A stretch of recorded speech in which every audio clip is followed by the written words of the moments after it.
వచ్చిన ఒకసారి ఆ దాసుడు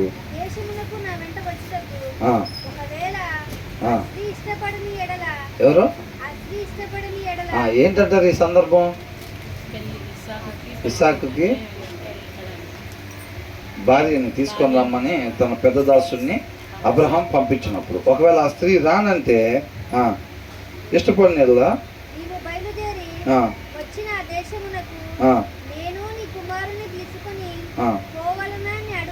పోవాలనా అని అడుగగా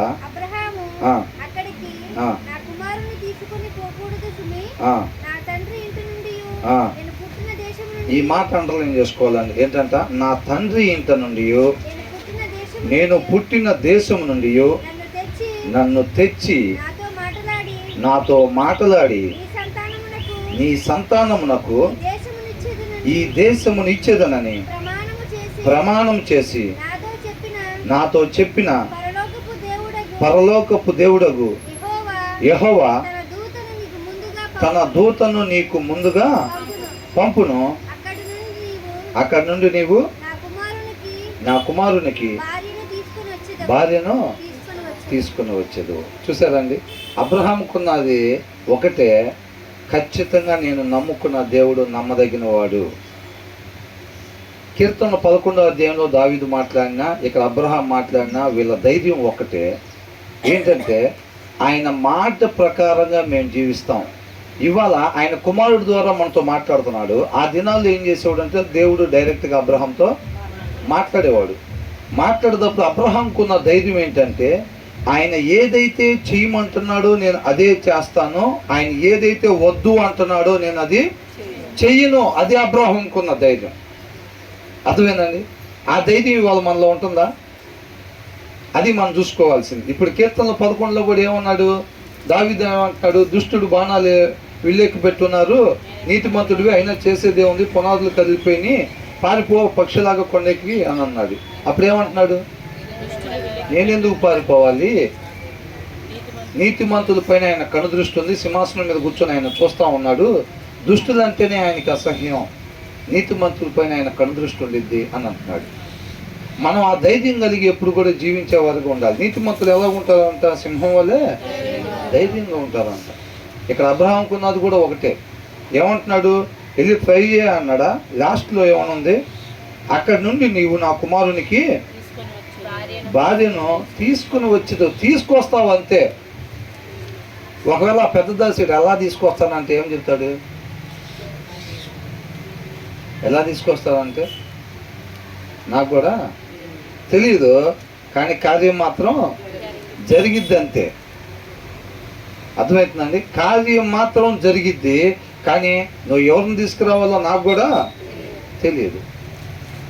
నువ్వేదో పోయి అక్కడికి పోయి ఒకరిని సెలెక్ట్ చేసుకొని, ఇప్పుడు ఆ కింద వచ్చిన వాళ్ళు మనం చూస్తే ఏమంటున్నాడు? ఆ పెద్ద దాసుడు ఏమన్నాడు? ఆ బావి దగ్గరకు వచ్చిన వాళ్ళు అందమైన అమ్మాయిని చూసుకొని సెలెక్ట్ చేసుకొని, ప్రభువా ఈ అమ్మాయిని నా యజమానుడి కుమారుడికి భార్యగా నువ్వు ఇవ్వాలని చెప్పి ప్రార్థన చేస్తున్నాడా? మనం ఏం చేస్తాం? ఆల్రెడీ డెసిషన్ అయిపోయింది. అవునా? కొన్ని విషయాల్లో మనం ఏం చేస్తాం? ముందే డెసిషన్ తీసుకుంటాం. ఇప్పుడు ఎక్కడికన్నా ఊరు వెళ్ళాలా, ఆల్రెడీ మనం తీర్మానం తీసేసుకుంటాం వెళ్ళిపోదామని మన మైండ్లో తీర్మానం తీసుకొని భార్య భర్త ఇద్దరు కలిసి మాట్లాడుకొని, అది ఒక ఊరు పోయేది కాదండి. ఇప్పుడు పిల్లల చదువు పట్ల కానీ ఇద్దరు పలానా గ్రూప్ తీసుకోవాలని అంటే ఏమనుకుంటారు? ఇద్దరుగా భార్య భర్తలు కలిసి ఇద్దరు మాట్లాడేసుకొని పలానా గ్రూప్ తీసుకుందామని మొత్తం మాట్లాడేసుకొని అయిపోయిన తర్వాత ప్రార్థనలో పెట్టుకుంటారు. దేనికి? పలానా గ్రూప్ తీసుకుందాం అనుకుంటున్నాం కాబట్టి నువ్వే నీ కాపుదలని దయచేసి దాని ప్రకారంగా జయం కలిగేటట్టుగా నువ్వే నడిపించిన ఆయన అని చెప్పి మనమే డిసైడ్ చేసేసుకుంటాం. అదే మనల్ని పంపించుంటే ఏం చేసి ఉండేవాళ్ళం? పొరపాటున ఎవరినన్నా కాలో లేని వాళ్ళని చూపించి ఆమె అడిగింది అనుకో, నీకే కాదు నీ ఒంటెలకు కూడా నీళ్ళు పెడతానంటే అయిపోయినట్టే మన పని అనుకుంటావా లేదా? ముందే ప్రార్థన చేయాలంటే ఏమనుకుంటాం? అదే మంచి వాళ్ళని చూసుకొని అప్పుడు కళ్ళు మూసుకొని, ప్రభా నీ చిత్తం అయితే ఇప్పుడు వచ్చామని. అవునా కదా? ప్రార్థన చేస్తాం. ఎప్పుడు చేస్తామంటే థ్యాంక్స్ గివింగ్ ఇచ్చేటప్పుడు ఏముండదు ధ్యాస, దానికి ముందు మాత్రం శ్రద్ధ కలిగి ప్రార్థన చేస్తారు. మంచి సంబంధం దొరికేదాకా ఉపవాసాలు ఉంటారు, ప్రార్థనలు, ఆరాధనలు అన్నీ వెళ్తాయి. సంబంధం సెట్ అయిన తర్వాత బాయ్ బాయ్. ట్రైన్ ఎక్కి వెళ్ళేటప్పుడు ఎలా ఉంటుంది? బాయ్ బాయ్ యేసయ్య, మళ్ళీ కలుసుకుందాం, ఏదైనా అవసరం పడినప్పుడు మళ్ళీ ఫోన్ చేస్తా. ఫోన్ చేయటం అంటే మోకాళ్ళు వేస్తా అని, అంతేనా? మరలా ఫోన్ చేస్తా, అప్పుడు వచ్చి సహాయం చేయద్దు కానీ, అంతేనా? ఎలియాజరు ఏమని ప్రార్థన చేశాడు పెద్ద దాసుడు?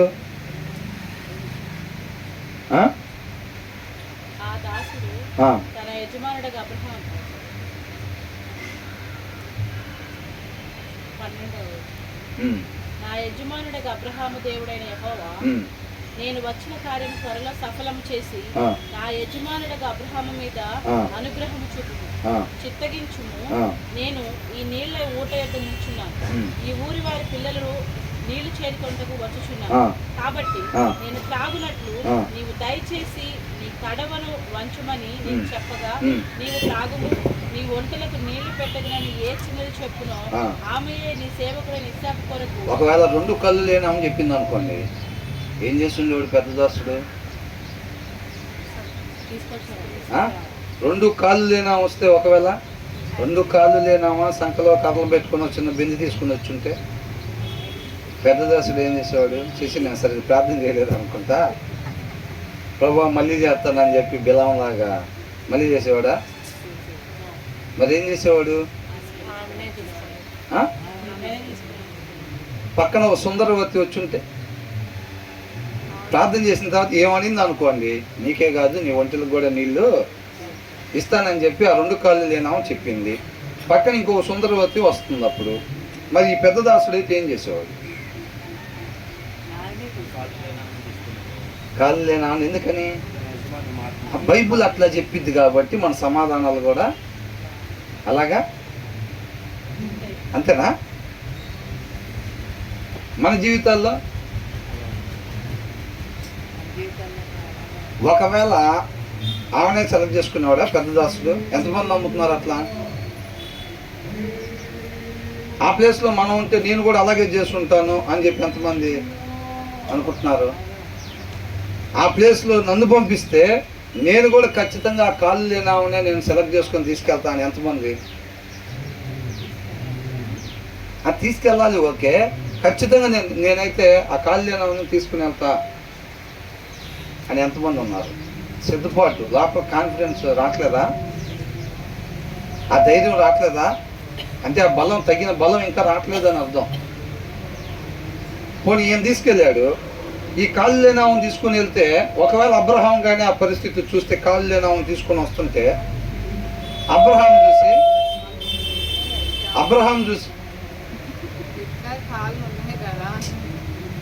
అదే సగమైనపోతే ఇంతే ఉంది. ఒకవేళ లేనామా వస్తే గనక అన్నీ బాగున్నామా, రిబ్కా చక్కనిది సుందరవతి అని చెప్పి రాస్తుంది, అవునా? అలా కాకుండా ఒకవేళ కాళ్ళు లేనామో, చేతులు లేనామో, కళ్ళు లేనామో ఒకవేళ వచ్చుంటే ఆ పెద్ద దాసుడు ఏం చేస్తుండేవాడు?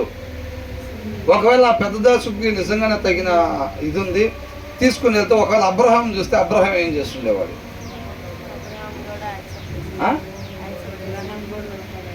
అబ్రహాం కూడా లోబడేవాడు అంతే. అసలు కుమారుని ఇటానికి వెనకాలేదు, ఆయన్ని ఆయన అర్పించుకోమని వెనకాడు ఏదైనా, అవునా? కుమారుని ఇమ్మన్నాడు కాబట్టి కుమారుని తీసుకెళ్ళాడు. ఆయన అర్పించమంటే, నిన్ను నువ్వు అర్పణగా ఇవ్వమంటే చక్కగా వెళ్ళి కూర్చునేవాడు దాని మీద, అంతే, పిల్లల మీద, అవునా?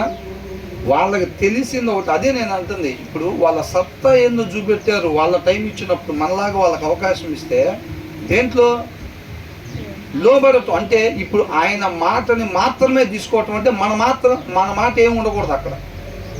మన ఆలోచన ఏమి లేకపోతేనే ఎప్పుడు ఇబ్బంది కలిగిద్ది అని అంటే, ఆల్రెడీ మనకు ఒక ఆలోచన ఉందనుకోండి, ఆయన ఒకటి చెప్తున్నాడు అనుకోండి, దాన్ని తీసుకోవాలంటే ఇబ్బంది కలుగుతూ ఉంది. మనకనేది అసలు ఆలోచన లేదు, మనల్ని మనం పూర్తిగా ఉపేక్షించుకుంటేనే ఆయన ఏది చెప్తే దాన్ని తీసుకుంటాం. అలా కాకుండా కొన్నిట్లో కొన్ని అభిప్రాయాలు మనం పెట్టుకొని ఉన్నాం అనుకోండి, ఆ విషయంలో ఆయన చెప్పినప్పుడు ఏమైంది మనకి ఇబ్బంది? ఆల్రెడీ సంచిలో సామాను ఉండగా మళ్ళీ సామాను పెట్టాలంటే ఇబ్బంది. దాంట్లో ఏం లేకపోతే చక్కగా పెట్టచ్చు. వీళ్ళు సామాన్ లేకుండా ఉంటారు, మనం ఏం చేస్తామంటే పాత సామాను మోసుకొచ్చుకుంటాం. నీళ్ళలో మనకు ముందు ఉండే సామాను ఉంటుంది చూసారా, దాన్ని మోసుకొచ్చుకుంటాం మనం.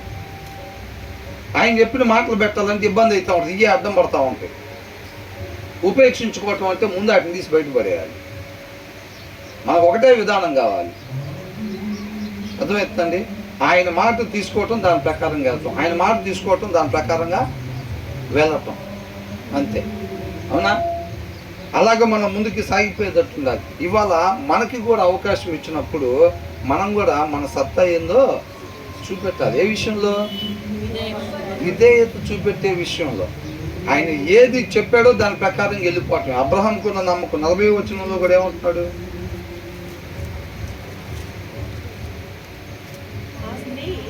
అప్పుడు నేను నా యజమానితో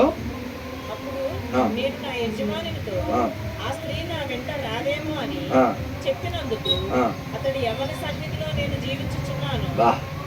ఏంది ఎట్లా మాట్లాడుతున్నారు చూసారా? యవ్వన సన్నిధిలో నేను జీవించుచున్నాను. ఆ యెహోవా నీతో కూడా తన దూతను పంపి నీ ప్రయాణము సఫలము చేయును. ఎలా చెప్తున్నాడు? ముందే చెప్పాడా దేవుడు ఏమన్నానికి? మరి ఏంటి కాన్ఫిడెన్స్ ఏంటి? నేను లైన్ మీద ఉన్నా, ఆయన నాకు కాకపోతే ఎవరికి తోడుగా ఉంటాడు. అర్థమవుతుందా? ఆయన లైన్ కింద ఉండి పదే పదే ప్రార్థన చేసేవాడు కాదు అబ్రహాం. ఆయన ధైర్యం ఒకటే. ఆయన వాక్యం ఏం చెప్తుంది? లైన్ మీద ఉన్న వాళ్ళకి నేను తోడుగా ఉంటాను అని అంటున్నాడు. ఏం ధైర్యం అదే. ఖచ్చితంగా నాకు కాకపోతే ఇంకెవరికి తోడుగా ఉంటాడు దేవుడు. అర్థమవుతుందండి? నేను మార్కెటింగ్ ఫీల్డ్ కాబట్టి నేను ఒక మాట పిల్లలకి చెప్పేది, కష్టపడితే మీ వెనకాల సక్సెస్ కుక్క తోకుకుంటా వచ్చినట్టుగా మీ వెనకాల వచ్చింది. మీరు దాని వెనకాల వెళ్ళే పని లేదు, డబ్బులు వెనకాల మీరు వెళ్ళే పని లేదు.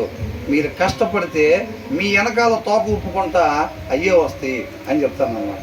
జనరల్గా దీంట్లో ఎవరైతే ఆయన మాట ప్రకారంగా నడుచుకుంటూ ఉంటారో వాళ్ళకే దేవుడు తోడుగా ఉంటాడు. కాబట్టి ఏమంటున్నాడు ఇక్కడ?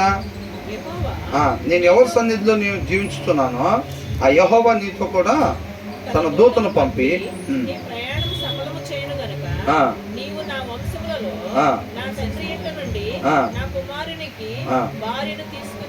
మరలా చెప్తున్నాడు ఏంటంట, భార్యని తీసుకొని వస్తావు అంతే. నువ్వు ఎవరిని తీసుకొస్తావు, ఎక్కడ కలుసుకుంటావు, నువ్వు ఎవరింటికి వెళ్తావు, ఏ టైంకి వెళ్తావు, ఇవన్నీ నాకేమీ తెలియదు, కానీ కార్యం మాత్రం ఖచ్చితంగా జరిగిద్ది అని అంటున్నాడు. అర్థమవుతుందండి? కార్యం జరిగిందా లేదా? ఖచ్చితంగా కార్యం జరిగింది. కాబట్టి మనం కూడా మరలా అక్కడికి వెళ్ళిపోతాం. సామెతలు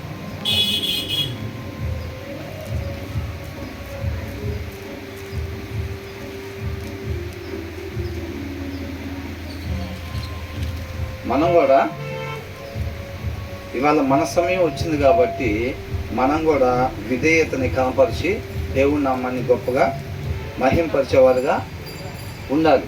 అవునా? ఇప్పుడు ఏం ధ్యానిస్తున్నాం దీంట్లో మనం? 6th సామెతలు 6వ అధ్యాయం. 5వ అధ్యాయం అయిపోయింది కదా, 6వ అధ్యాయం. నా కుమారుడా నీ చెలికాని కొరకు ఊటబడిన ఎడల పరుని చేతిలో నీవు నీ చెయ్యి వేసిన ఎడల నీ నోటి మాటల వలన నీవు చిక్కబడి ఉన్నావు. ఏంటంట? ఏంటి దీనికి అర్థం ఏంటి? ప్రామిస్లు వేస్తారు కదా, అవునా? ఆళ్ళ మీద ఒట్టు, ఈళ్ళ మీద ఒట్టు, ఒట్లేస్తారు కదా. అట్లాగా ఒట్లేసి వీళ్ళు ఏం చేస్తారంట? చిక్కుబడి ఉంటున్నారు. అంటే ఇప్పుడు ఈ దినాల్లో అనుకోండి, ఈ దినాల్లో ఒట్లు వేయకూడదు కాబట్టి ఏం చేస్తారంటే వీళ్ళు షూరిటీ ఉంటారు కొంతమంది దగ్గర. అర్థమవుతుందండి? ఇప్పుడు ఎవరో బ్యాంకు లోన్ తీసుకోవాలి, వాళ్ళు బ్యాంకు లోన్ తీసుకునేటప్పుడు ఏం చేస్తారు? షూరిటీ ఎవరన్నా కావాలనగానే వీళ్ళు ఎవరో ఒకళ్ళు షూరిటీగా ఉంటారు. ఆ లోన్ డబ్బులు తీసుకుని వాళ్ళు ఏదో వ్యాపారం పెడతారు, ఆ వ్యాపారంలో తేడా పడింది అనుకోండి, ఆయన డబ్బులు కట్టలేకపోతాడు. డబ్బులు కట్టలేకపోయినప్పుడు ఆయన ఏం చేస్తాడు? ఫోన్లు ఎత్తకుండా ఉంటాడు, కనపడకుండా ఉంటాడు. కనపడకుండా ఉండేటప్పుడు ఎవరిని పట్టుకుంటారు? షూరిటీ ఎవరైతే పెడతారో వచ్చి వాళ్ళనే పట్టుకుంటారు అన్నమాట. కాబట్టి ఇక్కడ ఏమంటున్నాడు? నా కుమారుడా పరుని చేతిలో నీవు నీ చెయ్యి వేసిన ఎడల నీ నోటి మాటల వల్ల నీవు చిక్కబడి ఉన్నావు, నీ నోటి మాటల వలన పట్టబడి ఉన్నావు. అక్కడ పట్టబడిపోయాం, మనం చిక్కుకుపోయాం అన్నమాట. అంటే మన చుట్టాల చేతిలో పెట్టాం. అర్థమవుతుందండి? మాటే ప్రమాణం అన్నమాట. ఏంటి? నేను హామీ అండి వాళ్ళ తరఫున. షూరిటీ సైన్ అంటే ఏంటి? వాళ్ళు కట్టకపోతే నేను కడతానని అర్థం. ఏం లేదండి, జస్ట్ ఫార్మాలిటీ అంటారు వాళ్ళు. ఆ ఫార్మాలిటీ తర్వాత ఏమైంది? అవునా?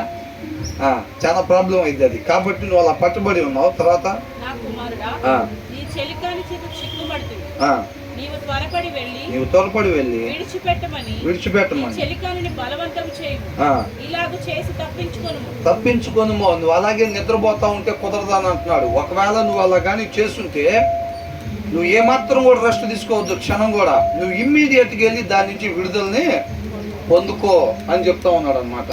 అర్థమవుతుందండి? ఇదేంటంటే సోమరి గురించి చెప్పబడుతూ ఉన్నది అనమాట. ఇది ఎవరి గురించి? సోమరుల గురించి. ఒక ఆత్మీయ జీవితంలో కానీ లోక సంబంధంగా కానీ దేవుడు ఏం చెప్తా ఉన్నాడు? పని చేసుకోమంటున్నాడు.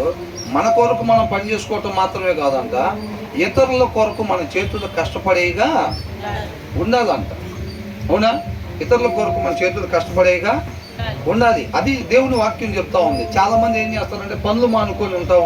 పనులు మానుకొని ఉండకూడదని. కుటుంబంలో మనం చూసుకోవాల్సినవి కంపల్సరీగా మనం చెయ్యాలి. ఒకవేళ వివాహం అయిపోతే కనుక భార్య పిల్లలు సంబంధించిన బాధ్యత ఆ ఇంటి యజమాని ఎవరైతే ఉన్నారో ఆయన ఖచ్చితంగా పనిచేసుకుని చూడాలి. అది మొత్తం కూడా. అవునా? కాబట్టి ఏమంటున్నాడు? నీవు త్వరపడి వెళ్ళి విడిచిపెట్టమని నీ చెలికని బలవంతము చేయము. ఇలాగ చేసి తప్పించుకొను. నీ కన్నులకు నిద్ర అయినను నీ కనురెప్పలకు కునుకుపాటైనను రానియకుము. వేటగాని చేతిలో నుండి లేడి తప్పించుకున్నట్లు ఎరుపువాని చేతిలో నుండి పక్షి తప్పించుకునము. ఎలాగా? వలలో దొరికి అవకాశం వస్తే, విడుదల అవటానికి అవకాశం వస్తే ఎలా గలిపోయింది? ఆ పక్షి ఎలా పారిపోయింది? అవునా? ఇమ్మీడియట్గా ఒకసారి జింక దొరికిన తర్వాత మళ్ళీ మిస్ అయితే ఆ మిస్ అయింది ఎలా పారిపోయింది? ఒకసారి పెళ్లి కూతురుని తీసుకురండి అమ్మా అనగానే పెళ్లి కూతురు ఎలా నడుచుకుంటూ వచ్చింది? అట్లా వెళ్ళిద్దా? మరి ఎలా వెళ్ళిద్దా జింక? అసలు ఇంకొకసారి వల తీసి ఇసిరేసే టైం ఇచ్చిద్దా? ఇంకా టైమే ఇది ఇంకా. అవునా? అలాగే ఎస్కేప్ అయిపోయింది ఇంకా. అవునా కదా?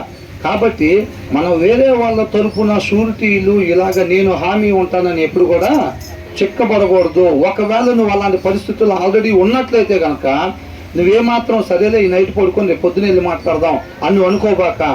ఈ రాత్రికే వ్యవహారాలు తారుమారు అవ్వచ్చు. అక్కడ ఈ నైట్ 10 గంటలకే నీ దగ్గరికి పోలీస్ జీపు రావచ్చు, చెప్పలేం. అవునా? కాబట్టి ఇమ్మీడియట్గా నువ్వు ఆన్ ది స్పాట్ అని అర్థం అనమాట. ఆ 2 ఎగ్జాంపుల్స్ ఎందుకు పెట్టారు అని అంటే ఉన్న పలంగా అని. అవునా? ఉన్న పలంగా ఏం చేయాలంట? తప్పించుకోవాలి అని అంటున్నాడు. సోమరి వాటి నడతలో కనిపెట్టి ఇంగ్లీష్లో ఏమని ఇచ్చాడు ఇక్కడ? Free yourself like a gazelle from the hand of the hunter, like a bird from the snare of the fowler ఉంది. అవునా? 6th వన్ ఏముంది? Go to the ant you sluggard consider its ways. దాన్ని పరిగణలోకి తీసుకో అని అంటున్నాడు. చీమల దగ్గరికి వెళ్ళి అంట చూసేటప్పుడు వాటి నడపను ఏం చేయాలంట? పరిగణలోకి తీసుకో అని అంటున్నాడు. Consider its ways and be wise. అలాగే నువ్వు కూడా జ్ఞానం కలిగి ఉండు అని అంటున్నాడు. అర్థమవుతుందండి? చీమలు చూస్తే ఎలా పోతా ఉంటాయి? ఇక ప్రార్థన అయిపోయింది, భోజనాలకు రండి అంటే మన వాళ్ళు ఎట్లా వెళ్తారు? చక్కగా చీమల్లాగా లైన్ బై లైన్ వెళ్తారు కదా. ఒకడి మీద ఒకడు పడి ఆల్రెడీ వేసుకుని వచ్చేవాడు పళ్ళ్యానికి మనం తగిలి 5 కింద పడి. అవునా కదా? పాటలు పాడమంటే విశ్వాసులం మేము విశ్వాసులం. అవునా కదా? ముందు పాటలన్నీ నడుస్తాయి, తర్వాత దానికి సంబంధించిన క్రియలు చూస్తే ఏముండవు. ఇది అన్నిల కూడిక అనుకుంటా అనిపించింది. భోజనాల దగ్గర చూస్తే అన్నిల కూడికేమో కొత్త వాళ్ళు పిలిచినట్టున్నారు అందరినీ అన్నట్టుగా ఉండేది. ఒకసారి గమనిస్తే చివరిలో మొత్తం బాప్టిజం తీసుకొని 15 ఏళ్ళు 20 ఏళ్ళు 25 ఏళ్ళు అయి ఉంటుంది ఆ భోజనానికి వచ్చిన వాళ్ళు అన్నాడు. అవునా? పరిస్థితి అలా ఉండిద్ది. ఇక్కడ ఏమంటున్నాడు? కనిపెట్టి జ్ఞానము తెచ్చుకున్నాము అంటున్నాడు. వాటికి న్యాయాధిపతి లేకున్నను, పై విచారణకర్త లేకున్నను. చూసారా, ఎవరు లేరంట? న్యాయాధికర్త, పైన విచారణకర్త లేడు. అంటే లైన్లో రండి, లైన్లో రావాలి. నువ్వెందుకు వాళ్ళని నెట్టుకొని వెళ్తున్నావు? ఇట్లా అనేవాళ్ళు ఎవరు ఉండరు అంట. మన దగ్గర చూసారా, అక్కడికి వెళ్ళినప్పుడు ఎంతమందిని పెడతారో? వాలంటీర్స్ని. ఎందుకు పెట్టేది? మనలాంటి వాళ్ళ కోసమే, తోసుకొని వెళ్తారు అని వాలంటీర్స్ని పనిమాల ప్రత్యేకంగా పెడతారు. అంటే వీటికంతా వాలంటీర్స్తో పని లేదు అని అంటున్నాడు. అవునా? ఇది వాలంటీర్స్తో పెట్టే పని ఏమీ లేదు. ఎవరన్నా వచ్చి ఏమండి నేను వాలంటీర్గా ఉంటానని చీమల్లో అంటే ఇక్కడ అవసరం ఏమీ లేదు అని చెప్తారంట. అర్థమవుతుందా? మనకెందుకు చెప్తున్నారు ఈ విషయం? మనం కూడా మన జీవితంలో అలా జ్ఞానం కలిగి నడుచుకోవాలి. ఎవరో చెప్తేనో ఏదో చేద్దాం అన్నట్టుగా కాకుండా ఏమంటున్నాడు? న్యాయాధికర్త అయినను, న్యాయాధిపతి అధిపతి లేకున్నాను. వేసవి కాలం మందు అంటే రేపు చేయాల్సిన పని ఇవాళే చేయాలంటారు. చూసారా, అట్లా అన్నమాట అవి. అర్థమవుతుందండి? వింటర్లో కావాల్సిన దానికంతా సమ్మర్లోనే అవి సమకూర్చుకుంటాయి అంత ఆహారం. మనం ఏం చేస్తాం? చేతులు కాలిన తర్వాత అది ఇక మూసేస్తున్నారు అనగా ఆల్రెడీ ఒక రెక్క మూసేసి ఉంటుంది. షాప్కి 2 రెక్కలు వేస్తారు కదా, డోర్ వేసి తాళం వేసుకుంటారు వాళ్ళు. మనం పోయేసరికి షాప్కి ఆల్రెడీ ఒక రెక్క మూసేసి ఉండిద్ది. ఇక రెండోది ముగిపోతా ఉంటారు, అప్పుడు పోతా ఉంటాం. అవునా కదా? ఇక్కడ ఏమన్నా అంటున్నాడు?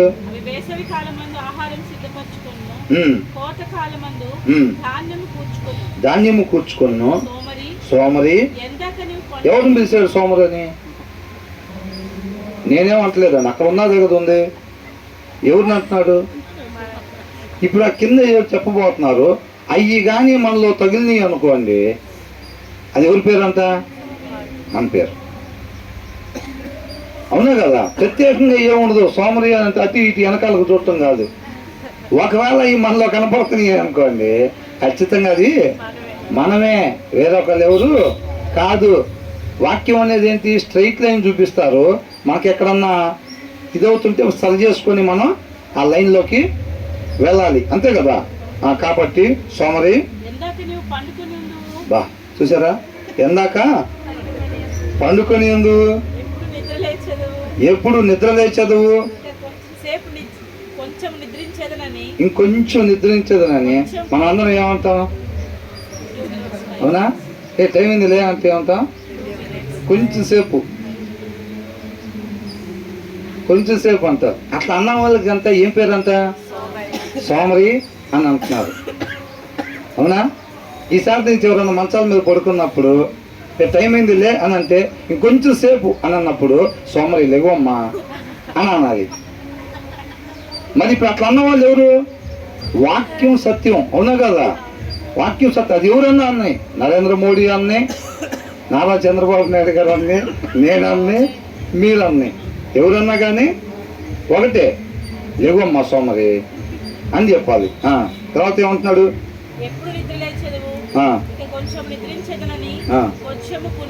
కొంచెం కునికెదనని. ఏంటంట? 2 minutes అని అంటే అలా కాదు, లెగవాలమ్మా సోమరి తొందరగా అంతా ఉండాలి మనం. అవునా కదా? చేతులు ముడుచుకుని. చూసారా, సోమరి ఎలా పడుకుంటారో కూడా క్లియర్గా మెన్షన్ చేస్తున్నారు. ఎలాగంట? చేతులు ముడుచుకొని పండుకుంటారంట.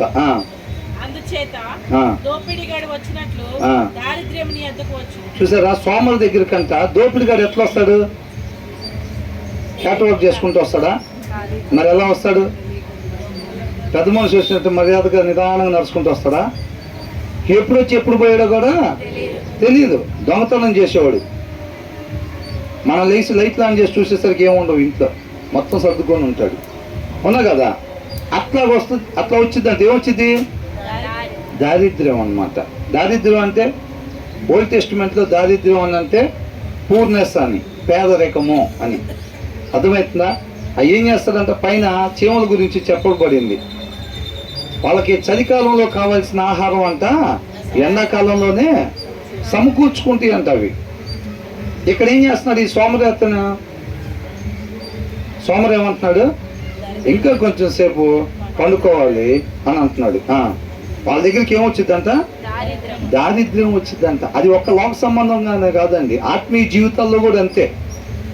రేపు చదువుదాంలే బైబిల్, రేపు చదువుదాంలే, ఇవాళ ప్రార్థన చేసుకున్నాం కదా, వాక్యం రేపు చదువుదాంలే, మన శుక్రవారం దానికి వెళ్ళాం, ఆదివారం దానికి ఏం వెళ్తాంలే అనుకుంటాం. చూసారా, వాళ్ళందరి గురించి అనమాట ఇది. తర్వాత ఏమంటున్నాడు? ఆయుధదారుడు వచ్చినట్లు. ఆయుధదారుడు ఎట్లా వస్తాడు? ఆయుధదారుడు అంటే ఎవరు? ఆయుధాన్ని పట్టుకుని ఉన్నవాడు, యుద్ధంలో అవతల వాళ్ళు శత్రువు మీదకి వెళ్ళేవాడు. ఎలాగెళ్తాడండి? ఇందాక అనుకున్నట్టు మనం పెళ్లి కూతురు తీసుకురండి అంటే ఎట్లా వచ్చిద్దామని నిదానంగా అట్లా వెళ్తాడా? అవతల వాళ్ళ మీదకి సింహంలాగా అవతల వాళ్ళ మీద అటాక్ చేస్తాడు అనమాట. మెరుపు దాడి అంటారు చూసారా, అట్లాగే అటాక్ చేస్తాడు. ఎప్పుడైనా వీళ్ళ దగ్గరికి కొరత అనేది ఎలా వచ్చిందంట? లేమి అని అంటే మనకు కావాల్సిన ఏదైతే అవసరం ఉంటుందో అవసరానికి సంబంధించినవి కూడా ఉండవు అన్నమాట. అర్థమవుతుందండి? అవసరానికి సంబంధించినవి కూడా ఉండవు అంటే బాగా సమృద్ధి లేకపోవచ్చు కాదు, కావాల్సినవి కూడా ఉండవు. ఎవరికి? సోమరికి. అర్థమవుతుందా? చీమల దగ్గరికి వెళ్ళి కూడా ఒక తొక్కితే మొత్తం వస్తాయి అయ్యి. వాటి నుంచి నేర్చుకోవాల్సింది నేర్చుకోకుండా ఇలాంటి ఆలోచనలు చేసుకుంటాం చూసారా, వాళ్ళకు వస్తాయి అన్నమాట ఇవన్నీ. అర్థమవుతుందా? పనికి మాలిన వాడును దుష్టుడునై ఉన్నాడు. ఇక్కడ ఏంటంటే ఈ 12వ వచనానికి సంబంధించి ఈ కింద కూడా చెప్పబడతా ఉన్నాయి అన్నమాట. అర్థమవుతుందండి? 12వ వచనానికి సంబంధించి ఈ కింద చెప్పబడతా ఉన్నాయి. A trouble maker and a villain అని చెప్పి రాస్తుంది ఇక్కడ. ఎవరంట? సమస్యను సృష్టించేవాడు ఒక విలన్. విలన్ అంటే ఎవరు? వీళ్ళని అన్ని మంచి పనులు చేస్తూ ఉంటాడా? అందరికీ సహాయం చేయటం, వాళ్ళని వీళ్ళని పట్టబడిన వాళ్ళని విడుదల చేయటం, అవి చేస్తూ ఉంటాడా? అవన్నీ ఎవరు చేస్తారు? హీరో చేస్తారు. బలి చేస్తున్నారు. అవన్నీ హీరో చేస్తాడు. విలన్ చేసేవన్నీ ఎట్లాంటి పనులు? ఒకళ్ళ నవ్వితే మాత్రం చాలా ప్రాబ్లం అయింది విలన్కి. అవునా కదా? మనం ఎక్కడ చూసినా కానీ ఒకళ్ళు నవ్వుతూ ఉన్నారంటే, ఒకరికి మేలు కలిగిందంటే, ఒకళ్ళు చక్కగా ఉన్నారంటే చాలు, లోపల ఎంత తుఫాను వచ్చిద్దో మనకి. అంత తుఫాను వస్తుందంటే మన దేవుడికి అంత దూరంగా ఉన్నామండి. అర్థమవుతుందండి? ఒక కుటుంబం, ఒక భార్య భర్తలు ఇద్దరు చక్కగా ఉంటే, ఒక అన్నదమ్ముళ్ళు చక్కగా ఉంటే, ఒక అక్క చెల్లెలు చక్కగా ఉంటే, ఒకళ్ళు చక్కటి మనశ్శాంతి కలిగి ఉంటే కొంతమందికి చాలా ఇబ్బంది అయిపోయింది. అసలు అలా ఇబ్బంది అయిపోతుంది అని అంటే దేవుడికి మనం అంత దూరంగా ఉన్నాము అని అర్థం అన్నమాట. ఇంకా అలాంటి స్థితిలో ఉంటే పద్ధతి మార్చుకోవాలి. మనం నటనా జీవితాలతో కొనసాగిస్తే కేవలం మనల్ని మనమే మోసగించుకున్నట్టుగా అన్నమాట. బైబిల్ ఏం చెప్తా ఉంది? వాళ్ళ ఆనందంలో మనం కూడా పొందుకోవాలి. అవునా కదా? ఇప్పుడు ఈ శిష్యులు వీళ్ళు రాసినప్పుడు ఏమని అంటున్నారు? మీరు దేవుని మాట ప్రకారంగా నడుచుకోవటం మాకు చూస్తుంటే మీ గురించి విన్నప్పుడు మాకు మహానందంగా ఉంది. దానికి మేము కృతజ్ఞతాస్తుతులు మీ తరఫున దేవునికి చెల్లిస్తున్నాం అని అంటున్నారు. అర్థమవుతుందండి? ఒకళ్ళు ఆనందంగా ఉంటే, ఒకళ్ళు భార్యాభర్తలు ఇద్దరు చక్కగా ఇద్దరు పిల్లల్ని ఎక్కించుకొని బండి మీద వెళ్తూ ఉంటే మనకి ఎంతో ఆనందం కలగాలి తప్ప అసూయ కలగకూడదు. అలా కలుగుతుంది అని అంటే మందు కావాలని అర్థం, దానికి రోగం ఉందని అక్కడ అర్థం. ఆ వాక్యం అనే మందు కావాలి దానికి. అర్థమవుతుందండి? ఆ స్థితిలో మనం ఉండాలి. అలా లేని వాళ్ళని అలాంటి స్థితిలోకి నడిపించే వారంగా మనం ఉండాలి. అర్థమవుతుందా? తర్వాత ఏమంటున్నాడు? ఏం చేస్తాడంటే ట్రబుల్ మేకరు, విలను చేసే పనులు ఇవన్నీ. అర్థమవుతుందండి? ఒకవేళ ఆ పనులు ఏదన్నా మనలో ఉన్నాయి అనుకోండి, మన పేరేంటి? ట్రబుల్ మేకరు, అదే పనికి మాలిన వాడు, దుష్టుడు, విలన్ అన్నమాట. ఆ పనులు మనం చేస్తుంటే గనక, ఈ పైన చెప్పబడి చేస్తుంటే వాళ్ళ పేరేంటంట? సోమరి, లేజీ ఫెలో. అవునా? ఇప్పుడు ఈ కింద చెప్పబడి చేస్తుంటే వీళ్ళ పేరేంటంట? విలను, ట్రబుల్ మేకర్ అన్నమాట. సమస్యను సృష్టించేవాడు. అర్థమవుతుందండి? మనం ఏం కాదులేండి, నేను మామూలు పరిశుద్ధిని ఇదంతా ఈ మనలో కనపడుతుంటే నీకు నువ్వు పరిశుద్ధుని, నాకు నేను పరిశుద్ధిని అని చెప్పుకున్నా సరే దేవుడి దృష్టిలో మనం ఇలాగే కనపడతాము. అర్థమవుతుందా? సరి చేసుకోవటానికి ఇష్టపడాలి. వాళ్ళు తొందరగా సక్సెస్ అవుతారు. ఎప్పుడైనా దేవుడు తన కృప ద్వారా ఏదైతే మాట్లాడుతున్నాడో దాన్ని మనం సద్వినియోగం చేసుకోవాలి. సద్వినియోగం చేసుకొని సరి చేసుకోవటానికి ఇష్టపడాలి. తొందరగా ఆయన పోలికలోకి వస్తాం, తొందరగా ఆయన స్వరూపంలోకి వస్తాం. సరి చేసుకోవటానికి ఇష్టపడుతుంటే, సరి చేసుకోవటానికి ఇష్టపడట్లేదు అనుకోండి, సమయం పట్టిద్ది. అర్థమవుతుందా? సమయం పట్టిద్ది, చాలా టైం పట్టిద్దని, 6 గంటలు పట్టిద్ది సర్జరీ అదని అంటారు. ఎందుకు? అంత ప్రాబ్లం ఉంది లోపల.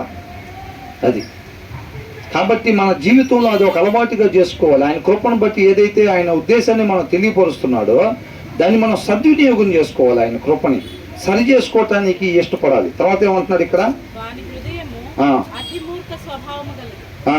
ఏం చేస్తాడంట? వాడు కన్ను గీటుచు కాళ్ళతో సైగ చేస్తాడంట. అవునా? ఎందుకు? డైరెక్ట్గా చెప్పొచ్చుగా. దొంగ పనులు చేసేప్పుడు, మంచి పని చేసేవాడు ఎవడైనా సరే ఎదురుగా చేస్తాడు. దొంగ పనులు చేసేవాడు ఏం చేస్తాడు? వాడికి కనపడకుండా చాటుగా చేస్తూ ఉంటాడు. కాలుతో సైగ చేయాల్సిన పని ఏముంది? కాలుతో ఎందుకు సైగ చేసేది? దొంగ పనులు చేస్తున్నాడు కాబట్టి కనపడకుండా ఉండటం కోసం, కనపడకుండా ఉండటం కోసం ఏం చేస్తాడంట? కాలుతో సైకిల్ చేస్తాడంట. వేళ్ళతో గుర్తులు, వేళ్ళతో సైలెంట్గా గుర్తులు చూపిస్తూ ఉంటాడు అనమాట. దొంగ పనులు చేసే వాళ్ళన్నీ, అవునా కదా, రహస్యంగా సైన్లు చూపించుకుంటూ ఉంటారు. అతి మూర్ఖ స్వభావం కలది. అందుకని వాళ్ళ హృదయం అట్లా తయారైంది, వాక్యం లేకపోవటం వల్ల. అర్థమవుతుందండి? వాక్యం లేని హృదయం బేసిక్గా అలా ఉంటుంది అనమాట.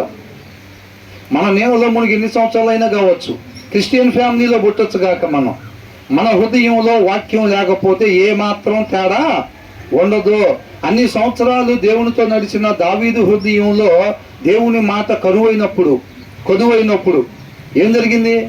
ఎలా మారిపోయింది? మానభంగాలు చేయటానికైనా, మర్రలు చేయటానికైనా, కప్పిపుచ్చుకోవటానికైనా సరే నీట్గా కవర్ చేసేసుకొని ఏం చేశాడు? ఊరియా భర్త బతికుండగానే ఆమెతో కలిసాడా? కుమారుడు అప్పుడే తయారవుతున్నాడు కదా, అవునా? ఏం చేశాడు? లీగల్గా ఆయన చంపేసి తీసుకొచ్చి ఇక్కడ పెట్టాడు. ఇప్పుడు కుమారుడు పుట్టినా కానీ మాకు ఇప్పుడే పుట్టాడు కుమారుడు అని జనాలు అనుకుంటారని కవరింగ్ చేయటానికి చూశాడు. అవునా కదా? కవరింగ్ చేయటానికి చూశాడు. జనాలందరూ ఓకే, ఎవ్వరు పసిగట్టలేకపోయారు. కానీ చివరి వచనం ఏం రాస్తుందో దాంట్లో దేవుడి దృష్టికి అది అంగీకారం లేదని రాస్తుంది. ఇమ్మీడియట్గా నెక్స్ట్ అధ్యాయం 1st వచనంలో నాతాన్ని పంపించాడు దేవుడు. ఆయన మహాకృప. నాకు తెలిసిన మా రిలేటివ్స్ ఉన్నారు, వాళ్ళ అబ్బాయి వెళ్ళిపోయాడు. ఇట్లాగే వెళ్ళిపోయి ఎవరో వేరే చేసుకుంటే నాకు బావ అవుతాడు. బావ ఎందుకు ఇట్లాగా? సరే వాడికి తెలియక ఏదో చేసింది ఏదో. సరే వివాహం అయిపోయింది అంటున్నావు కదా, మరి ఏదైనా మాట్లాడవచ్చు కదా ఇట్లాగంటే, నేను లైఫ్లో వాడితో మాట్లాడను ఏంట అన్నాడు. కన్న తండ్రి ఏమంటున్నాడు? లైఫ్లో ఇంక వాడితో మాట్లాడను. 5 సంవత్సరాల క్రితం కలిసాను, 7 సంవత్సరాల క్రితం కలిసిన అదే మాట ఇప్పుడు కలిసినా కానీ అదే మాట. అవునా? దేవుడు ఏమంటున్నాడు? నేను నీకు ఆల్రెడీ చెప్పి అట్లా పనులు చేయొద్దని, నువ్వు చేసావు, ఇక అంతే, దర్శనం క్లోజ్ అన్నాడు. మార్పు చెందటానికి ఇష్టపడితే గనక ఒకసారి కృప చూపించి నాతాన్ని పంపించాడు. సౌలు దగ్గర కూడా అట్లాగే పంపించినప్పుడు సౌలు విధేయతని చూపించాల, సరి చేసుకోవటానికి ఇష్టపడాల. దేవుడు కృపని సద్వినియోగం చేసుకోవాలా, దుర్వినియోగం చేసుకున్నాడు. అవునా? నశించిపోయాడు. దావీదు దగ్గరికి అలాగే ఆయన కృపను బట్టి ఆయన మాటని పంపించాడు. పంపించినప్పుడు ఏమైంది? దావీదు ఏం చేశాడు? సద్వినియోగం చేసుకున్నాడు. నేను పాపం చేశానని అన్నాడు. ఇకెప్పుడు నేను ఆ స్థితిలోకి వెళ్ళకూడదు అని చెప్పి దేవుని దగ్గర ప్రాధాయపడ్డాడు అనమాట. తర్వాత ఏమంటున్నాడు ఇక్కడ? వాని హృదయం, అందుకని వాక్యం లేని హృదయం అట్లా అయిపోయింది. అది ఎవరన్నా కానీ, దావీదు ఎందు గురించి చెప్పాం మనం? తన హృదయానుసారుడిగా ఉన్న వారికి కూడా ఆయన హృదయంలో దేవుని వాక్యం లేకపోతే ఏ పని అయినా సరే చేయటానికి వెనకాడరు. అలాగా తయారైపోయింది అనమాట హృదయం. అందుకని అంటే ఇక్కడ చెప్పండి,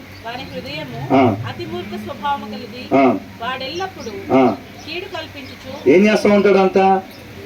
కీడే. ఎవరిని సూటిపోటు మాటలతో పొడుద్దామా, ఎవరికి హాని చేద్దామా, ఎవరి దగ్గర దొంగతనం చేసుకొచ్చుకొని మనం సమృద్ధి కలిగి ఉందామా? అర్థమవుతుందా? పొద్దు లేచి ఇదే పనిలో ఉంటాడు అనమాట. ఎవరు? ఈ ట్రబుల్ మేకరు, ఈ విలను. అర్థమవుతుందండి? తర్వాత ఏమంటున్నాడు? జగడములు పుట్టించు. వాళ్ళు ఎక్కడికి పోతే అక్కడ ఏమైంది? క్రీస్తులో నాటబడిన వాళ్ళు ఎక్కడికి వెళ్తే అక్కడ సమాధానం నెలకొల్పబడిద్ది అనమాట. అర్థమవుతుందండి? వాళ్ళు ఎక్కడికి వెళ్ళినా కానీ అక్కడ ఏముంటుంది? సమాధానం. తను వెళ్ళక ముందు ఇద్దరు వ్యక్తులు ఏదైనా జగడం ఆడుకుంటుంటే అక్కడ ఏం చేస్తాడు? ఎలా మాట్లాడితే ఆయనకి జ్ఞానం ఉంటుంది. వాక్యం చదువుతాడు కాబట్టి ఆ వాక్యంలో నుంచి ఏమొచ్చింది? జ్ఞానం వచ్చింది. కాబట్టి అక్కడ సమాధానం నెలకొల్పబడాలి అని అంటే ఏ మాటలు మాట్లాడాలో ఆ మాటల చేత అక్కడ సమాధానాన్ని నెలకొల్పుతాడు అన్నమాట. అర్థమవుతుందా? వాక్యం లేనివాడు వెళ్తే ఏమైందంట?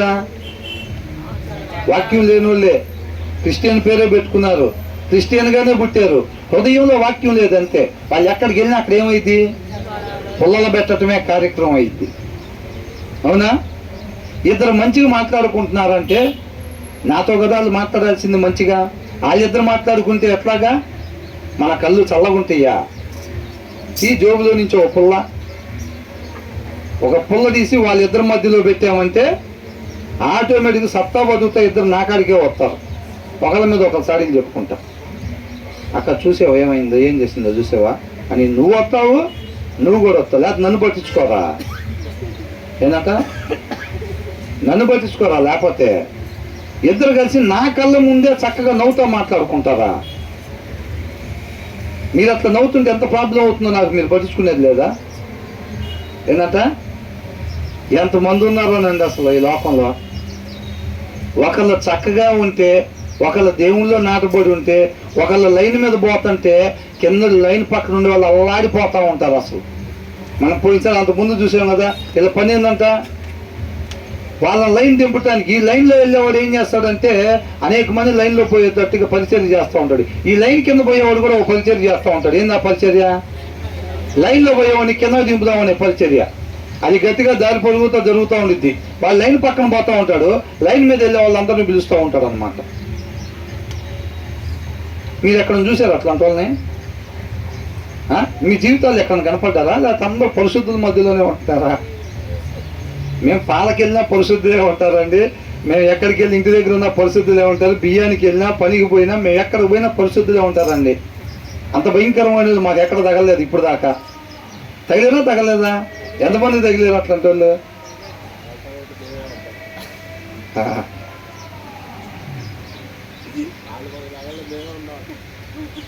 మనం ఉండగా వేరే వాళ్ళు తగిలేదేంది అంటున్నారా?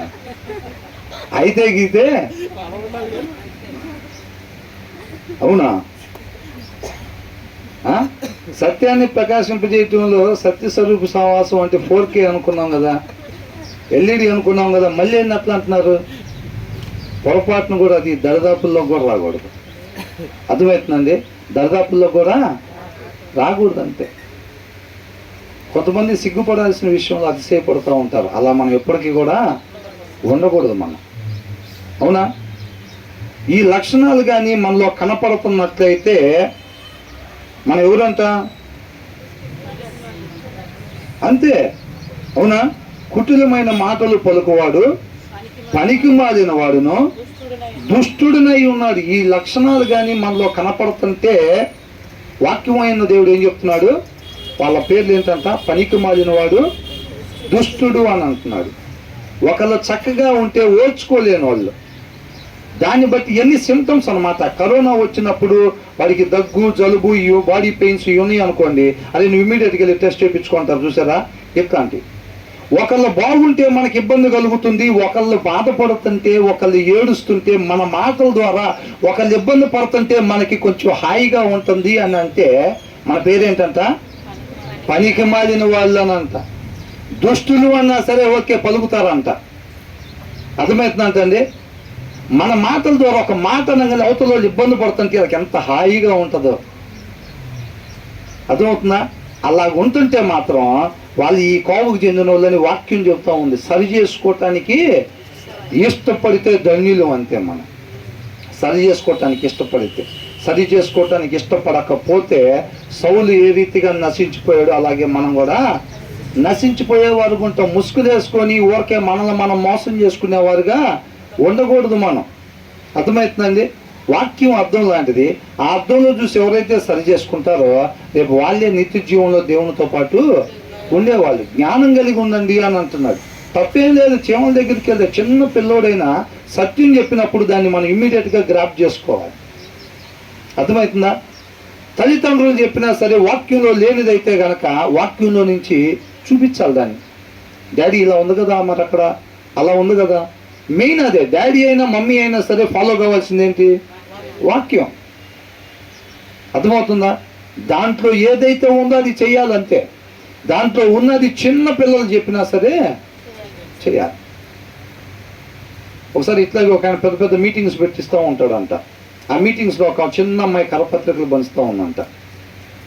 చిన్న అమ్మాయి ఆ పెద్ద పెద్ద మీటింగ్స్ పెట్టించి ఆయన ఇట్లాగే గ్రౌండ్లో ఇంకేం కావాలో చూసుకుంటానికి అడావుడిగా తిరుగుతుంటే ఆ చిన్న పాప పాంప్లెట్ పట్టుకుని వచ్చి, అంకుల్ మీరు రక్షణ పొందుకున్నారా అంటుందంట. పక్కెళ్ళమ్మా వేరే వాళ్ళకి అది ఇది అని అంటున్నారంట. మళ్ళీ తిరుగుతున్నారంట. మళ్ళీ వాళ్ళ దగ్గరికి వెళ్ళి ఆ అమ్మాయి మళ్ళీ ఏం దగ్గరికి వచ్చిందంట. అంకుల్ మీరు రక్షణ పొందుకున్నారా అంటుందంట.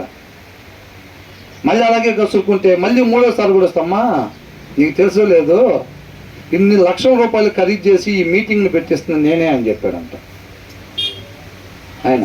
ఇలాంటి ఇప్పటికి నేను ఇన్ని మీటింగ్స్ పెట్టించానని చెప్పాడంట. అంకుల్ అయినా సరే మీరు రక్షణ పొందుకున్నారా అని అడిగిందంట. ఆయనకు ఒక్కసారిగా హృదయంలో నాటపడింది ఆ వాక్యం. ఆయన దగ్గర డబ్బులు ఉన్నాయి, ఈవెంట్ మేనేజ్మెంట్ చేయగలుగుతాడు, కానీ ఆయన జీవితంలో రక్షణ మాత్రం లేదు.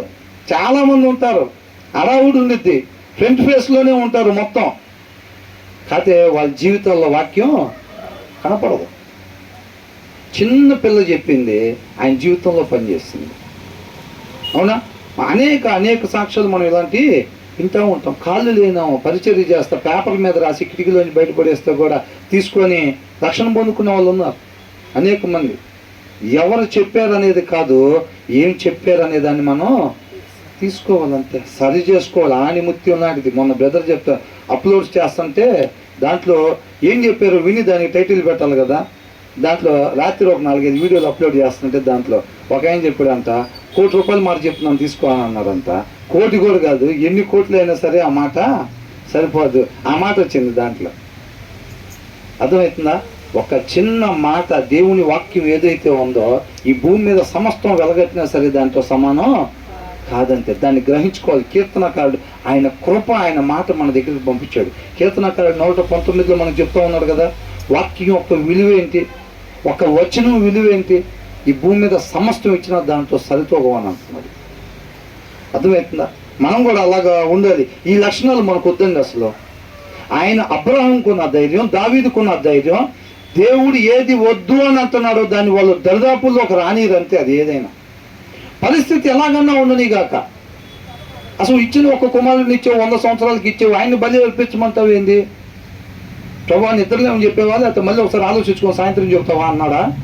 పరిస్థితి వైపు చూసేది ఏం లేదు. పరిస్థితి వైపు చూసేది ఏమీ లేదు. ఆయన జ్ఞానాన్ని మనం అందుకోలేము, అగోచరం అని అంటున్నాడు. 139వ కీర్తనలో ఉంది కదా. అవునా? మనిషి జ్ఞానం దేవుడి జ్ఞానాన్ని అందుకునిద్దా? అందుకోలేదు. కాబట్టి అవన్నీ నాకు వివరాలు అనవసరం. ఆయన చెప్పాడు, నేను చెయ్యాలంతే. ఇంకా ఆయన వద్దన్నాడు, ఇక నేను చేయను అంతే. ఎందుకు చెయ్యవురా, ఎందుకన్నది నాకు తెలీదు. ఆయన వద్దన్నాడు, నేనైతే చేయను. ఎందుకు చేస్తున్నావురా ఇది, ఎక్కడికి రా అబ్రహాం వెళ్తున్నావు అంటే ఏమంటాడు? ఆయన రమ్మన్నాడు, నేను వెళ్తున్నాను అంతే. చాలా అనగానే బట్టలు సర్దానంది అంది. దగ్గరికి వెళ్ళి ఒక హగ్గు చేసుకొని ఇద్దరు బయలుదేరుంటారు. అవునా? అదే నేటి భార్యలు అయితే, బెదర్ అటొద్దు, మీకు డేంజర్ చూసుకోండి, సబ్జెక్ట్ బాగానే వెళ్తుంది, మీరు మళ్ళీ అటు తిరిగారంటే మీకు ప్రాబ్లం అయితే చూసుకోండి. అదే నేటి భార్యలు అయితే ఎట్లుంటుంది? సారా అనంగానే చీపురు తీసుకొని ఉంటుందా? ఎక్కడికి? ఊళ్ళో మొత్తం చెబుతున్నారు, ఎక్కడికి వెళ్తున్నారో తెలియకుండా వెళ్తున్నామని ఊరు మొత్తం చెప్పుకుంటున్నారు. ఏంది సారా అంటున్నారు ఏంది అని అంటదా? ఏం చేసిందంట?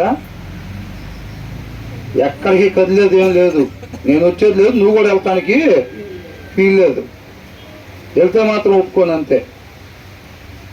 పాపం అబ్రహాం ఎన్ని తిప్పబడి ఉండేవాడు కదా. అవునా? దీవెనయ్య గారు అంటూ ఉంటాడు, ఆనాటి అపోస్తల దినాలు మళ్ళీ రావాలి నాయన అని చెప్పి ఏడ్చుకుంటూ ప్రార్థన చేస్తాడు ఆయన. ఆనాటి భార్యలు, ఆనాటి పిల్లలు, అబ్రహాం తన కుమారుని బలియటానికి వెళ్తుంటే ఏమన్నాడు? కట్టెలు ఉన్నాయి, ఇవన్నీ ఉన్నాయి, ఏది అని అంటే ఏమన్నాడు? యెహోవా చూసుకుంటాడంటే. అక్కడికి వెళ్ళిన తర్వాత కట్టేసి దాని మీద పడుకోబెడుతుంటే ఏం మాట్లాడాలా? ఆనాటి పిల్లలు ఈ దినాల్లో కావాలి మనకు, ఆనాటి భార్యలు ఈ దినాల్లో కావాలి, ఆనాటి భర్తలు ఎలాగైతే చూసుకున్నారో ఈ దినాల్లో కావాలి. ఎక్కడి నుంచి వస్తారు? దొరుకుతారా సూపర్ మార్కెట్లో? మరి ఎక్కడి నుంచి వస్తారు? మనమే కావాలంతే. కొట్టాలి చప్పట్లు లెక్క అయితే, అవునా? మనమే కావాలి. మనకెందుకు చెప్తున్నారు ఈ విషయం? బయట దొరకవు ఈ విషయాలు. రండి వాణి దందాం, ఈయన దందాం, మనం కులం పోగేసుకుని ఓట్లు సంపాదించుకుందాం, పదవులు సంపాదించుకుందాం. ఈ దొరుకుతాయి బయట, ఈ దొరకు. మనమే కావాలి. ఒకటే అవకాశం, మరలా వచ్చేది కాదు. మన సత్తా ఏందో విధేయత మనకు ఒకటే కావాలని జీవిత లక్ష్యం. ఆయన ఏది చేయమంటున్నాడో అది చేయటం, ఆయన ఏది వద్దంటున్నాడో అది చేయకూడదంతే. ఇక అదే మన జీవిత విధానం, అంతే. మన జీవిత విధానం అదే కావాలి. అది ఎక్కడన్నా కానీ ఏ విషయం, ప్రతి సందర్భం గురించి వాక్యం మాట్లాడుతూ ఉంది. ఎలా మాట్లాడాలి, ఎలా ప్రవర్తించాలి, పొలంలో ఎలా ప్రవర్తించాలి, ఆఫీస్లో ఎలా ప్రవర్తించాలి, ఇంట్లో ఎలా ప్రవర్తించాలి, ఇంటి యజమానుగా తండ్రి పాత్ర ఎలా ఉండాలి, భర్త ఎలా ఉండాలి, భార్య ఎలా ఉండాలి, పిల్లలు ఎలా ఉండాలి, అత్త ఎలా ఉండాలి, మామ ఎలా ఉండాలి, కోడలు ఎలా ఉండాలి, ప్రతి దాని గురించి వాక్యం మాట్లాడుతూ ఉంది. దాంట్లో నుంచి మనం తీసుకొని, ప్రతి జీవితం వాక్యమే ప్రమాణం కావాలి మనకి. దాంట్లో నుంచి తీసుకొని నేను ఒక తండ్రిగా ఉంటున్నా, ఒక భర్తగా ఉంటున్నాను, అనేక మంది సొసైటీకి ఒక మాదిరికరంగా నేను ఉండాలి, గుడ్ ఎగ్జాంపుల్గా నేను ఉండాలి. క్రీస్తుని పోలి జీవించడం అంటే ఏంటి? అవునా కదా? ఆయన పోలికలోకి, ఆయన స్వరూపంలోకి నేను క్రీస్తుని పోలి జీవించేలాగా మీరు కూడా నన్ను పోలి, మనం కూడా చెప్పేవారు ఉండాలి. అట్లాగా అర్థమవుతుందండి? మనం ప్రతి దాని గురించి వాక్యం మాట్లాడుతూ ఉంది. వాక్యాన్ని తీసి పక్కన పెట్టి మనం ఏదైనా ఒక క్షణం ముందుకు పోయామంటే మాత్రం నష్టం కలిగిద్ది. కాబట్టి ప్రతి క్షణం కూడా వాక్యం ఎక్కడ రాసుకోవాలంటే మనం హృదయం అనే పలక మీద రాసుకోవాలంతే. రాసుకుంటే మనం ఎక్కడున్నా సరే ఎలా మాట్లాడాలో అది మనకి తెలియపరుస్తూ ఉంటుంది.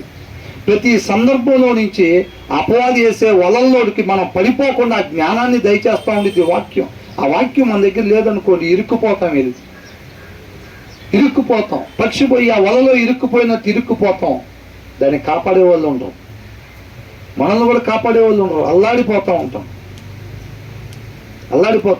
అర్థమవుతుందండి? అలాంటి పరిస్థితుల్లోకి మనం పోకూడదు అనమాట. ఆ తర్వాత ఏమంటున్నాడు?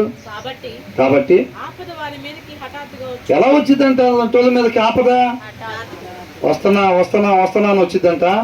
హఠాత్తుగా వాళ్ళ మీదకి ఆపద వచ్చింది. ఎవరి మీదకి? ఇట్లా ఎవరైతే కింద చూసారా, వాక్యం లేని హృదయాలు కలిగి ఉంటారో వాళ్ళని దొంగల పనులు, కొల్లుకునే వాళ్ళు, ఈర్షపడే వాళ్ళు, ద్వేషం, ఒకరికి హాని కలగాలి, ఒకరు బాధపడాలి, నేను మాత్రం ఆనందపడాలి అనుకునే వాళ్ళు, వీళ్ళందరూ ఎవరైతే ఉంటారో వాళ్ళ మీదకి ఎలా వచ్చిందంట ఆపద? హఠాత్తుగా ఆపద వచ్చిందంట. ఏం చేస్తాడంట? ఇక తెప్పరెళ్ళటానికి ఉండదంట, ఇంకా బయటపడటానికి అవకాశం ఉండదంట. ఏమైపోయిందంట? తిరిగి లెగవకుండా ఆ క్షణమే నలగ కొట్టబడతాడు. చూసారా? అవునా కదా? ఆ క్షణం ఏమైందంట? నలగ కొట్టబడతారంట. అలాంటి పరిస్థితి మనకు కావాలా వద్దా? ఎంతమంది వద్దు అనుకుంటున్నారు? అలాంటి పరిస్థితి మనకు వద్దు అంటే ఈ పైన చెప్పబడే వచనాల ప్రకారంగా మనం ఎప్పుడు కూడా ఉండకూడదు. మనం ఎక్కడుంటే అక్కడ సమాధానం ఉండాలి. ఎవరైతే సంతోషంగా ఉంటున్నారో, చక్కటి మార్గంలో నడుచుకుంటే వాళ్ళతో పాటు మనం కూడా సంతోషించేవారుగా ఉండాలి. ఒకరికి బాగోలేదు, బాధలో ఉన్నారంటే ఆ బాధ మనకు కలిగితే మనం ఏం చేస్తామో మనం అది చెయ్యాలి. మనకి ఎవరైనా ఇట్లా చేస్తే బాగుండు అని ఎప్పుడైతే అనుకుంటామో మనం అట్లాగే ఇతరులకి చేసేవారు ఉండాలన్నమాట, క్రియల రూపంగా. ఎంతకాలం ఆ పాత రోత జీవితాలు, ఎంతకాలం? కాబట్టి మనం వాక్యానికి లోబడాలి. తగ్గితే హెచ్చింపబడతాం, మనల్ని మనం హెచ్చించుకుంటే ఏమైంది? తగ్గించబడతాం, అంతే. ఆయన తగ్గిస్తే హెచ్చించే వాళ్ళు ఎవరు కూడా లేరు. కాబట్టి మనం ఆ స్థితిలోకి వెళ్ళకూడదు. అందరికి ఒక గుడ్ ఎగ్జాంపుల్గా ఉండాలి. ఇది మొత్తం రావాలంటే హృదయంలో దేవుని వాక్యం ఉంటేనే సాధ్యపడిద్ది. హృదయంలో వాక్యం లేకపోతే మాత్రం సోమరులాగా ఉంటాము, పనికిమాలిన వాళ్ళలాగా, దుష్టుల్లాగా ఉంటాం. తర్వాత ఏమంటున్నారు? ఏడును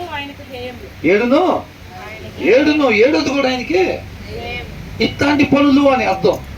ఇట్లాంటి పనులు ఏది చేసినా అది 5 కావచ్చు, 6 కావచ్చు, 6 మాత్రమే కాదు, అలాంటిది ఇంకొకటి చేసాము అనుకోండి, అది కూడా ఆయనకి హేయమైందే. ఎలాంటివి ఎగ్జాంపుల్స్ చెప్తున్నారు చూడండి.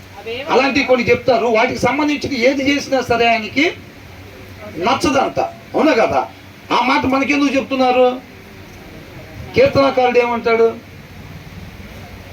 నీ మాటను ఎవరైతే అనుసరించారో వాళ్ళను అసహించుకుంటావు, వాళ్ళని నేను కూడా అసహించుకుంటాను అంతే అని అంటున్నాడు. ఇలాంటివంట యెహోవాకు ఏంటంట? హేయములు. యెహోవాకి హేయములు అయితే మనకు కూడా ఏం కావాలి? హేయములే కావాలంతే. అర్థమవుతుందా?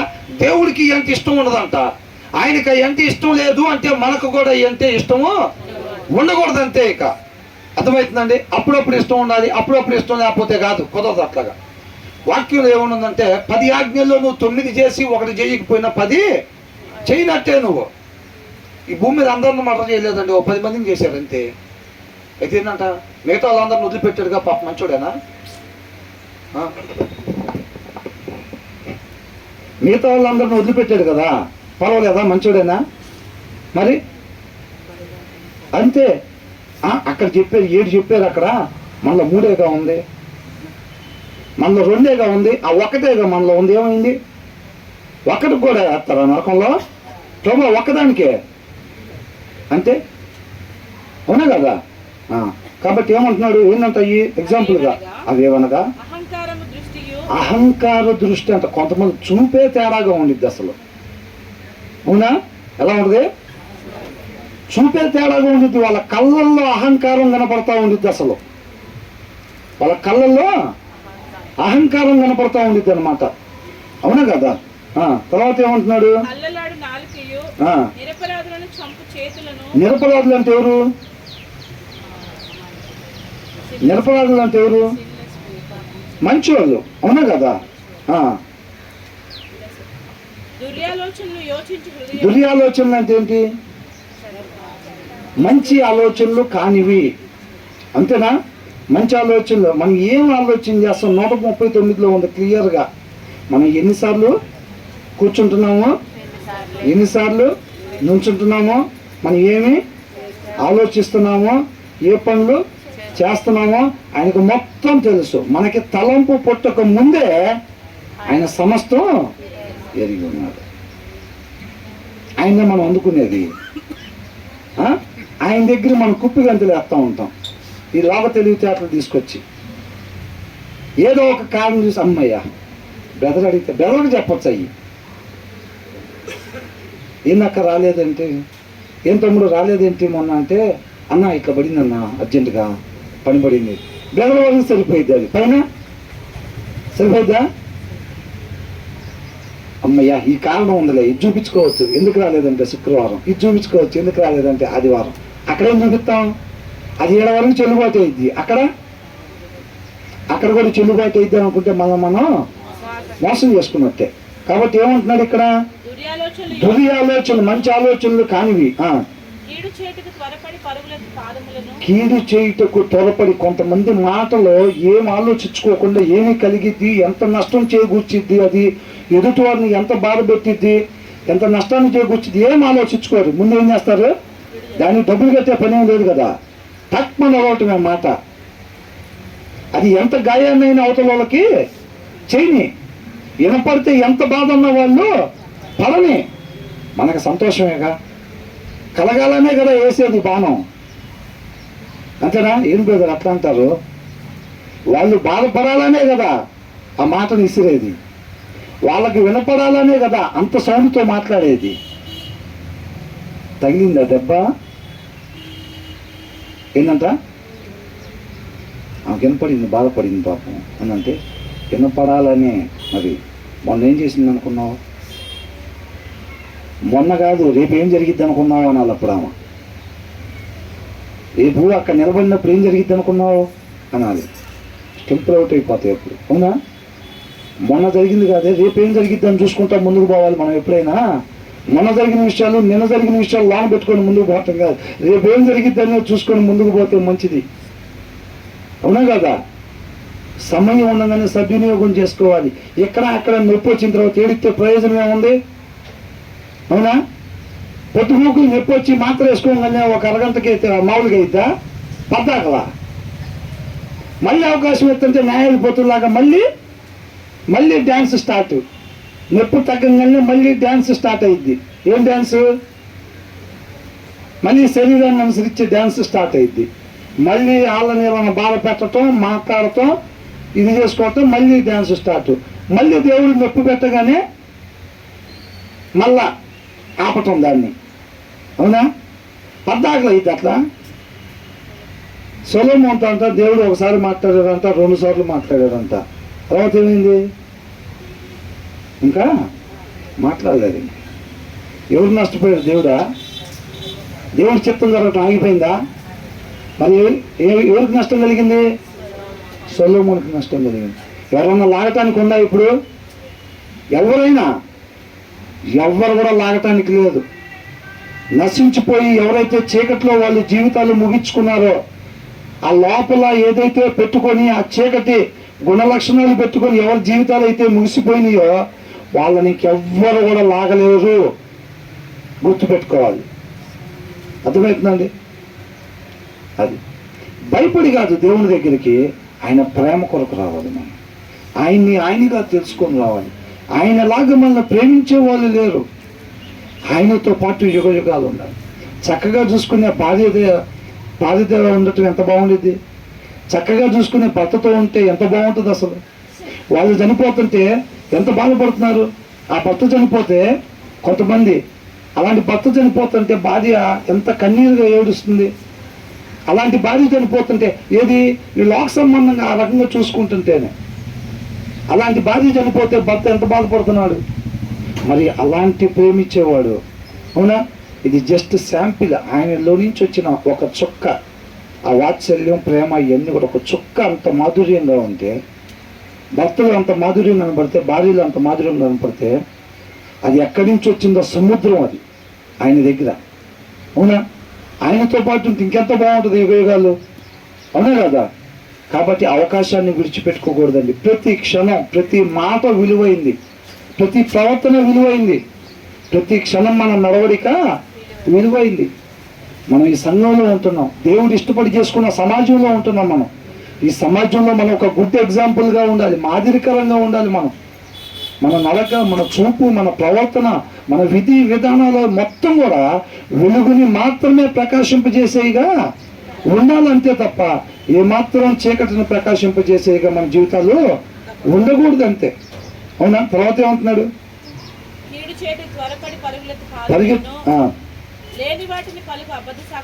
లేని వాటిని వాళ్ళు అనకపోయినా అన్నారని. ఏంటంట? వాళ్ళు అనకపోయినా అన్నారని 10 మందికి చెప్పటం. వాళ్ళు చేయకపోయినా చేశారని 10 మందికి చెప్పటం.